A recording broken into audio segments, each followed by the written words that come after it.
नमस्कार, मैं शालिनी शाक्या और आप देख रहे हैं SPN 9 न्यूज। स्वागत है आपका आज के इस प्रोग्राम में। जी हाँ, आज हम बात करेंगे एक ऐसे मुद्दे पर जिसको लेकर मीसा भारती लगातार आलोचना का शिकार हो चुकी हैं। जी हाँ, आपसे बात करेंगे। इससे पहले आपको उनका एक वीडियो दिखाना चाहेंगे, देखिए। पीएम पर जो आपने बयान दिया मैंने बयान दिया, सुना है। प्रधानमंत्री जी के ऊपर मैंने ये कहा था, जो सुप्रीम कोर्ट ने जो टिप्पणी किया है इलेक्टोरल बॉन्ड के ऊपर, मैंने उस पे कहा था कि अगर हम लोग आते हैं तो इसकी जांच कराएंगे और जो लोग इसमें दोषी होंगे उनको सजा दी जाएगी। आप देखिए, प्रधानमंत्री जी, भाजपा एनडीए के लोग ईडी, सीबीआई, इनकम टैक्स, विपक्ष के नेताओं के ऊपर रेड डलवा करके उनको जेल में भेज रहे हैं। तो मुद्दा तो है ही नहीं। मैं बार बार कह रही हूँ कि विपक्ष मतलब सत्ता पक्ष में जो लोग बैठे हैं, भाजपा, प्रधानमंत्री के पास क्या मुद्दा है? क्यों वो बात कर रहे हैं? बेरोजगारी पे बात कर रहे हैं प्रधानमंत्री जी, महंगाई पे वो बात कर रहे हैं। मैंने जो मेरे बयान को तोड़ मरोड़ के मीडिया के द्वारा जो प्रस्तुत किया गया है, जो भाजपा का एजेंडा मीडिया सेट कर रही है, ये देश की जनता के सामने नहीं चलेगा। मैंने इलेक्टोरल बॉन्ड पे कहा था कि सुप्रीम कोर्ट ने टिप्पणी किया है कि इलेक्टोरल बॉन्ड असंवैधानिक है। उस पे मैंने कहा था कि अगर हमारी सरकार आती है तो हम इसकी जांच कराएंगे और जो लोग इसमें दोषी होंगे वो जरूर उनको सजा मिलेगी। मुद्दा नहीं है, मैं बार बार बोल रही हूँ। भाजपा, आप बताइए, भाजपा का कौन सा मुद्दा है? कौन सा रोजगारी की बात कर रही है? बेरोजगारी पे बात कर रही है, महंगाई पे बात कर रही है, किसानों के मुद्दे पे बात कर रही है। प्रत्येक वर्ष 2 करोड़ नौकरी का क्या हुआ? क्या किया प्रधानमंत्री जी? क्या आके बात करते हैं कि तुष्टीकरण की बात करते हैं? हम लोग यहाँ अगर मुद्दों की बात करते हैं, हम बेरोजगारों की बात करते हैं, हम नौकरी देने की बात करते हैं, हम महंगाई कम करने की बात करते हैं, तो प्रधानमंत्री जी और भाजपा के द्वारा कहा जाता है कि तुष्टीकरण किया जा रहा है। क्या बात कर रहे हैं? मीडिया एजेंडा सेट करेगा, मुद्दा मीडिया देगी भाजपा को उठा करके। मेरे पूरे बयान को क्यों नहीं दिखाया गया मीडिया के द्वारा? हाँ, भ्रष्टाचार में लिप्त होने की बात हो रही है। भ्रष्टाचारियों पर कार्रवाई करेंगे, ईडी सीबीआई कर ही रहे हैं। जितने विपक्ष के नेता उनके ऊपर कर ही रहे हैं। तो क्या भाजपा में सब लोग, उनकी भी जांच होगी? जो सुप्रीम कोर्ट ने जो आरोप लगाया है, मैं बार बार कह रही हूँ कि सुप्रीम कोर्ट ने जो आरोप लगाया है प्रधानमंत्री जी पर और भाजपा के नेताओं पे, उसकी जांच होनी चाहिए और बिल्कुल जांच होगी। एक सवाल है, आज से देखा आपने कि किस प्रकार मीसा भारती अपने कहे हुए बयान पर सफाई देती नजर आ रही हैं। जी हाँ, आपको बता दें कि एक दिन पहले मीसा भारती ने प्रधानमंत्री नरेंद्र मोदी को लेकर ये बयान दिया था कि अगर हमारी सरकार आएगी तो बीजेपी समेत सभी नेता जेल के अंदर होंगे। इसको लेकर मीसा भारती लगातार अब आलोचना का शिकार हो गई हैं। सभी विपक्षी नेता और बीजेपी नेता उनको घेरते हुए नजर आ रहे हैं। इसी पर आज चर्चा करेंगे और बात करेंगे हमारे सहयोगी अक्षय से और जानेंगे कि क्या कुछ जो जिस तरीके से मीसा भारती ने ये बयान दिया है, क्या उन्हें राजनीतियों को देखते हुए इस तरीके का बयान देना शोभा देता है या नहीं। देखिए शालिनी, जिस तरीके से बयान मीसा भारती का आया है, ये कहीं ना कहीं दर्शाता है कि वे राजनीतिक रूप से परिपक्व अभी नहीं है। भले ही वो सूबे के पूर्व मुख्यमंत्री, बिहार के दिग्गज नेता लालू प्रसाद यादव की बड़ी बेटी क्यों ना हो, लेकिन राजनीतिक रूप से वे बिल्कुल भी यहाँ परिपक्व नहीं है। साफ तौर पर कहती नजर आई थी वो भी कैमरे के सामने कि हम अगर सत्ता में आएंगे, हम सरकार में आएंगे तो प्रधानमंत्री नरेंद्र मोदी समेत बीजेपी के कई नेताओं को हम जेल में डाल देंगे। अब इस बयान के आप आखिर क्या मायने निकालेंगे? और जब इस तरह का बयान उन्होंने दिया तो लाजमी सी बात है कि उन पर पलटवार बीजेपी और उनके सहयोगी दलों के नेताओं के द्वारा करना ही था। इस पर यहाँ विजय सिन्हा, सूबे के उप मुख्यमंत्री, वो भी अपनी प्रतिक्रिया देते नजर आए। बीजेपी के तमाम नेताओं ने इस बयान को लेकर के मीसा भारती और पूरे इंडिया गठबंधन को घेरा। इसके अलावा सहयोगी दल के रूप में चिराग पासवान भी यहाँ कटाक्ष करते नजर आए। साफ तौर पर चिराग पासवान ने भी मीसा भारती के इस बयान की आलोचना की कि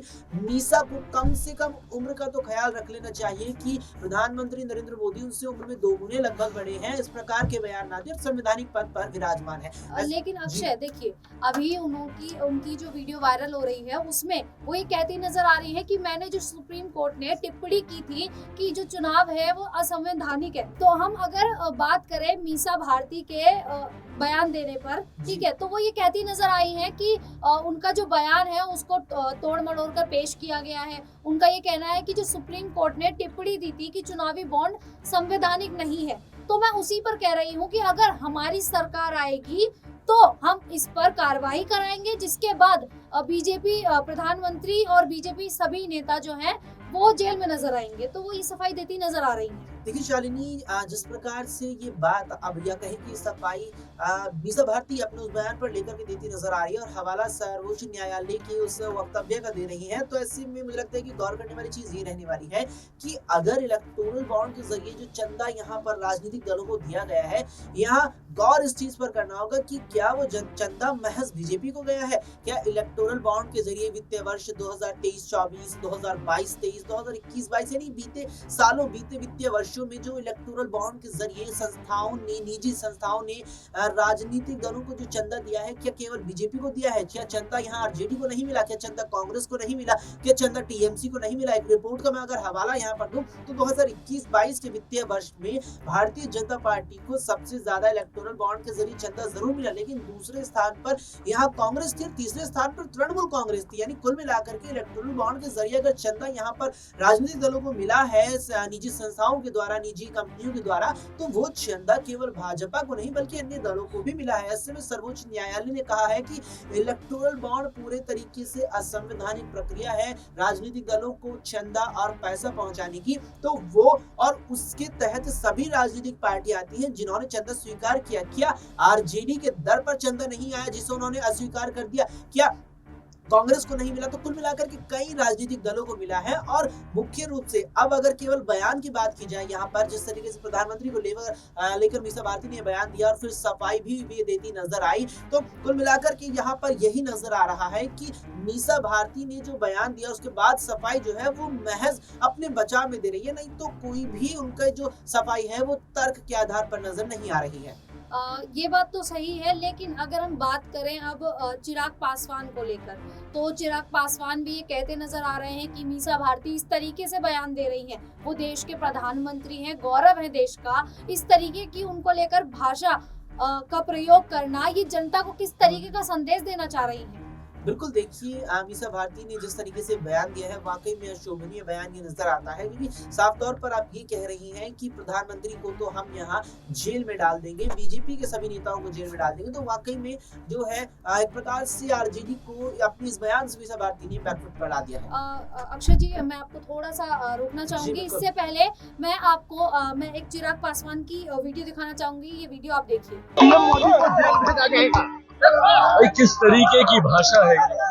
आप प्रधानमंत्री हैं, हमारे देश का गौरव है, आप देश में दुनिया में ऐसी भाषा का इस्तेमाल करके क्या संदेश कोई देना चाहता है? और वो भी देखिए कौन लोग ये बात बोल रहे हैं जो खुद भ्रष्टाचार के आरोप हैं, जिनके परिवार के कई सदस्यों के ऊपर इस तरीके के आरोप लगे हुए। ऐसे में मुझे लगता है इस तरीके की भाषा सिर्फ और सिर्फ बदले की भावना को दर्शाती है, सिर्फ और सिर्फ विंडिक्टिव पॉलिटिक्स को दर्शाती है। तो आपने देखा कि किस तरीके से चिराग पासवान मीसा भारती को घेरते नजर आ रहे हैं। वहीं दूसरी तरफ अगर हम बात करें मीसा भारती के भाई तेजस्वी यादव को लेकर, तो कहीं ना कहीं वो मीसा भारती अपने बड़ी बहन मीसा भारती के बयान से बचते नजर आ रहे हैं, जो साफ तौर पर आप इस वीडियो में देख सकते हैं। है कि अगर इंडी गठबंधन की सरकार बनेगी तो बीजेपी और प्रधानमंत्री को जेल में मुद्दे की बात कीजिए ना, कौन क्या बोला उससे क्या लेना? हमारा काम है, काम क्या हो रहा है? देश में काम होना चाहिए। हम चाहते हैं कि कोई आ रहे हैं प्रधानमंत्री तो बताएं बिहार के लिए वो क्या करेंगे 5 साल, इस पे बात होनी चाहिए। इस पे बात पूरा बीजेपी चौतरफा हमला कर रही है मीसा भारती के बयान को लेकर, उनके राष्ट्रीय अध्यक्ष से लेकर सब भाषण उनके वही। तो आपने देखा कि तेजस्वी यादव किस तरीके से कहते नजर आ रहे हैं कि वो जो कुछ भी बोल रहे हैं बोलने दीजिए, उनसे हमें क्या मतलब है, आप मुद्दे की बात कीजिए। इस पर आप क्या कहना चाहेंगे अक्षय जी? जी बिल्कुल, देखिए जिस तरीके से तेजस्वी यादव से इस बारे में सवाल किया गया और तेजस्वी यादव ने कहीं ना कहीं अप्रत्यक्ष रूप से यहाँ बचाव मीसा भारती का किया, तो कहीं ना कहीं ये लाजमी नजर आता है, क्योंकि मीसा भारती का जो बयान है वो वाकई में गैर जिम्मेदाराना पना भी दर्शाता है। और तेजस्वी से जब इस बारे में सवाल किया गया तो वो भी कहीं ना कहीं बात घुमा करके अपनी बहन का समर्थन करते नजर आए, जो बेहद यहाँ पर स्वाभाविक दिखता है। तो आपने देखा कि किस तरीके से मीसा भारती के बयान को लेकर अभी एक अलग ही माहौल तैयार हो गया है। अब देखना ये होगा कि विपक्षी पार्टी केंद्र सरकार किस तरीके से इस बयान को लेकर मीसा भारती को आगे घेरती नजर आएगी। इसी तरह की तमाम खबरों को देखने के लिए, इसी तरह के प्रोग्राम्स को देखने के लिए बने रहे SPN 9 के साथ।